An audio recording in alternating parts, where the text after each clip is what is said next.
امر بالمعروف نہیں منکر کیا کر، یعنی لوگوں کو نیک کام کرنے اور برے کام چھوڑنے کی تبلیغ کیا کر، کیونکہ تبلیغ بہت ضروری ہے۔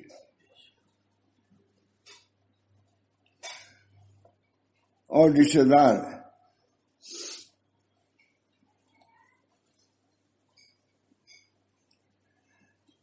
اور جو رشتے دار جھگڑا کر کے یا کسی وجہ سے رشتہ توڑ دے تو تو محبت و احسان سے رشتے کو جوڑنے کی کوشش کیا کر۔ یہ نہیں کہ وہ گیا تھا کہ ہم کو کیا پرواہ، نہیں، آپ کو پرواہ ہونی چاہیے۔ میں بیٹھا ہوا تھا، ہمارا گورکھپور وہاں عبید اللہ صاحب بلیابی، تو وہ خاص تھے ہمارے، انہیں کمرے میں ہم بیٹھتے رہتے ہی تھے، جو مسجد نہیں تھی وہ تو نماز وہیں پر اسی کمرے ہی میں پڑھتے تھے، نماز اتنا ہو جاتی تھی، وہ تو اب بنی ہے نہیں، اسی میں کھانا پینا رہنا۔ تو میں بیٹھا ہوا تھا تو ایک جماعت والے کچھ لوگ آئے، کہا دس ہم جا رہے ہیں، کہا جاؤ لیکن نصیحتیں سن لو، نماز روزی کی پابندی کرنا، کیونکہ اب تم کو لوگ دیکھیں گے کہ وہاں سیکھ کے کیا آیا ہے، منانے کا جملہ ہے۔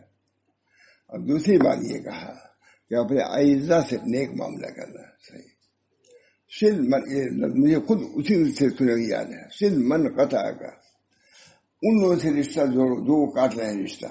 کیا ہم لوگ یہ ضروری نہیں ہوا نا؟ اپنے اوپر بھی غور کرنا چاہیے، ہم تو رشتہ توڑ تو نہیں رہے، تکبر کی وجہ سے اپنے بڑائی کی بنا پر۔ سل من قطع کا، خاص طور سے نصیحت، نماز کی نصیحت کیا، اور یہ کہ رشتہ کی رعایت کرنا، سل من قطع کا۔ کہا اگر کسی نے تمہارے ساتھ تعلق پیدا کیا، تم نے تعلق احسان کیا، تم نے بھی احسان کر لیا، تم کو تو ایسا رہنا ہے، کوئی احسان نہ کرے تم بھی احسان کرو، یہ ہے سب، یہ سیکھ کے جاؤ جماعت سے۔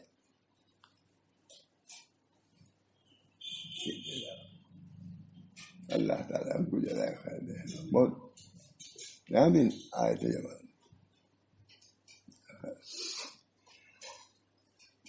جو رشتے دار جھگڑ کر یا کسی اور سے تجھ سے رشتہ توڑ دے تو تو محبت و احسان سے رشتے کو جوڑنے کی کوشش کیا کر، اور جو عزیز اور دو قطع تعلق کر کے تجھ سے بات کرنا چھوڑ دے تو پہل کر کے اس کو منانے کی کوشش کر۔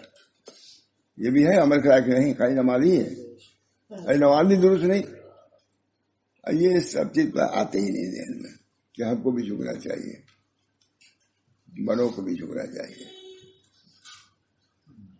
حضرت حاجی صاحب میں اور مولانا رحمۃ اللہ صاحب جو سہولتیہ کے بانی ہیں، آپس میں تھوڑا سا جھگڑا ہو گیا، مطلب کچھ اختلاف ہو گیا۔ وہ مدرسے خرچ کرتے تھے، سہولتیہ مدرسہ انہوں نے قائم ہی کیا، اور بھی مدرسے قائم کیے تھے۔ حضرت حاجی صاحب نے کہا دادا کہ مولی رحمۃ اللہ نام تھا، ہاں یہ بھول جاتا، تمہاری چلے سب مسجد توڑوا کے تم مدرسے بنوا دو۔ حاجی صاحب نے کہہ دیا، آپس میں تم ہوئی، جھگڑا ہو گیا۔ جھگڑا مطلب وہ مطلب یہ کہ مولانا رحمۃ اللہ صاحب حاجی صاحب میں ہو گیا اختلاف، مزاج کے اختلاف تھا، ان کا مدرسے والا مزاج تھا، حضرت حاجی صاحب کا مسجد والا مزاج تھا، دونوں میں ہو گیا، دونوں ساتھی ایک دم سے۔ لیکن پھر اس کے بعد مولانا رحمۃ اللہ صاحب گئے 3 دن کے اندر، کہا حاجی معاف کر دو بھائی، حاجی معاف کر دو۔ کہا تم تو جیت گئے، تم کہتے تھے مدرسہ ضروری ہے، اب میں کہتا ہوں مسجد ضروری ہے۔ مدرسہ ضروری ہونے کی بنا پر تم کو علم تھا کہ جب 2 آدمی میں اختلاف ہو تو جو پہل کرتا ہے اس کو بہت ثواب ملتا ہے، تم کو یہ معلوم تھا، تو آ کے ہم سے معافی مانگے، ہم تو ہار گئے، جھگڑا ختم۔ یہ بھی کر دیا ہے مولی رحمۃ اللہ، تم تو جیت گئے، تم عالم تھے، تم مدرسے کا یہی کام ہے، یہ چیزیں سکھنا ہے مدرسہ۔ تم مدرسے والے تھے، تم کو توفیق ہوئی کہ ہمارے معافی مانگا، ہم چونکہ جاہل تھے اس بات پر نہیں مانگا۔ حاجی امداد اللہ تھا، اللہ بہت یہ سب کیسے مخالف ہوتے، تمام ان کے جو تھے اکابر تھے ہندوستان کے، سب تو ان سے رجوع ہو گئے تھے، جب کوئی اسرائیلی عالم بھی نہیں تھے، دیوبند تھا ہی نہیں، وہاں محمد حسین صاحب الہ آبادی، وہاں رشید احمد صاحب گنگوہی، ماں حکیم محمد تھانوی، مولانا محمد قاسم صاحب نانوتوی، مولانا یعقوب صدر مسجد دارالعلوم دیوبند، یہ 5 آدمی کم ہیں؟ وہ ہندوستان کی چوٹی کے علماء تھے، یہ اصل رجوع ہو گیا جو اصطلاحی عالم بھی نہیں تھے.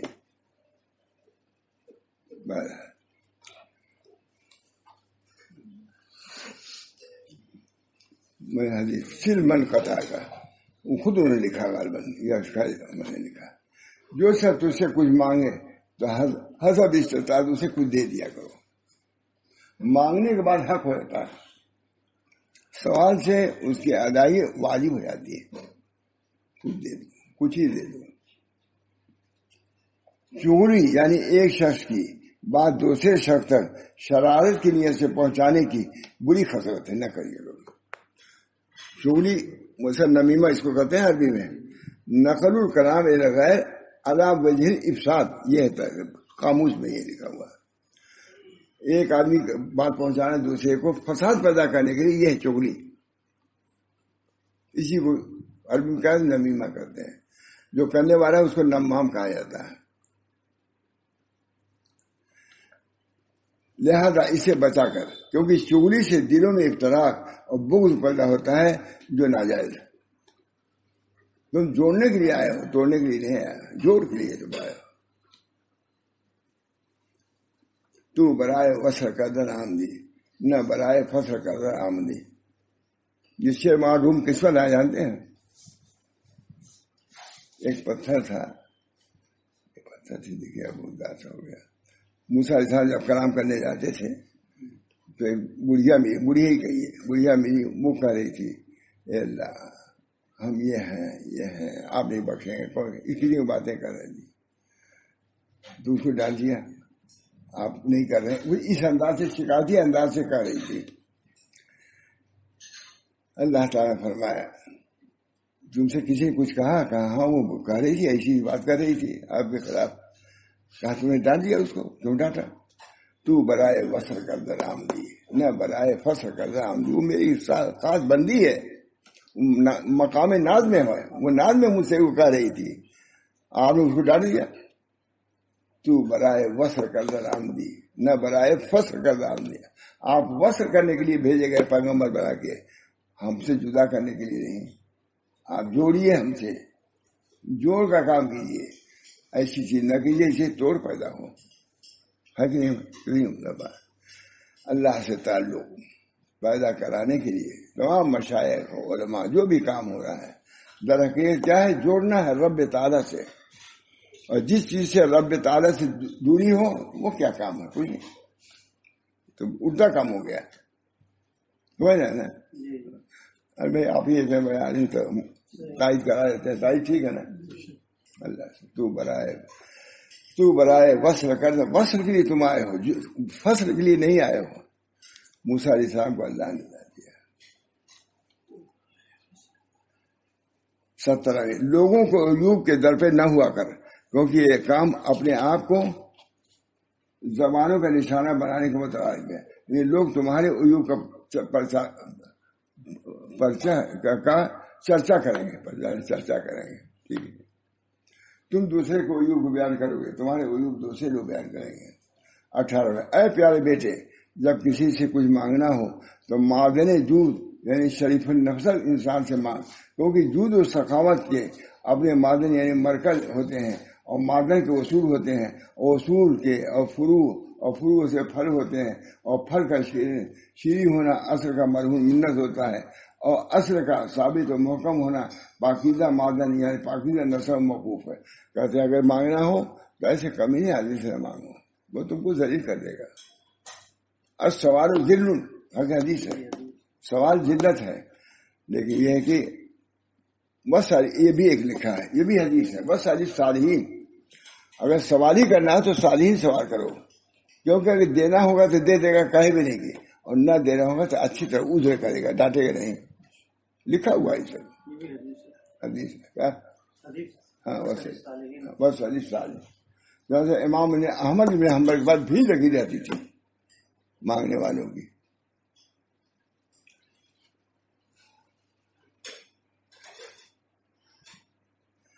اے میرے پیارے بیٹے، اگر کسی سے ملاقات کرنی ہو تو علماء کی زیارت و ملاقات کرو، استاد فجار کی کرو گے تو وہی چیز تمہارے ذہن میں آئے گی. اور فاجروں کی صحبت سے بچ، کیونکہ فاجر لوگ اس چٹان کی طرح ہیں جس سے ذرہ برابر پانی نکلنے کی توقع نہیں ہے، کچھ فائدہ ادھر نہیں ہوگا ایسے دنیا داروں سے. ہوتا بھی ہے.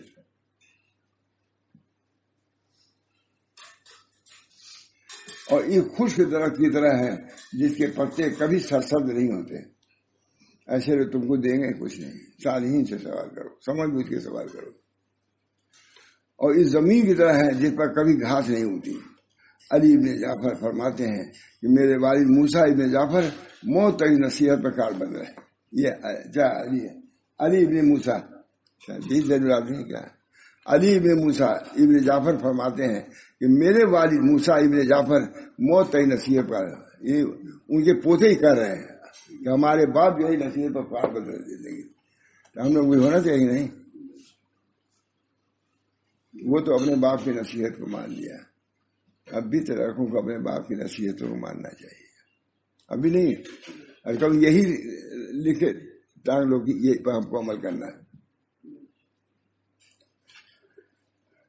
فرماتے ہیں برادران اسلام، یہ مصنف بھی رہے ہیں، برادران اکرام، یہ 19 نصیحتیں ہیں جو کہ نہایت اہم ہیں، جن پر عمل کرنے سے دنیا و آخرت کی مسرتیں اور خوشیاں نصیب ہو سکتی ہیں. مگر افسوس کہ آج کل ان ذری باتوں میں سے صرف چند باتوں پر عمل کرنے والے لوگ بھی نادر و نایاب. وہ نئی نصیحتوں پر تو ہم ہے، یہ وہ نصیحت یہ کہ دوزخ سے نجات دلانے والے ہیں. جہنم پر مسرر 19 فرشتے ہیں. ہر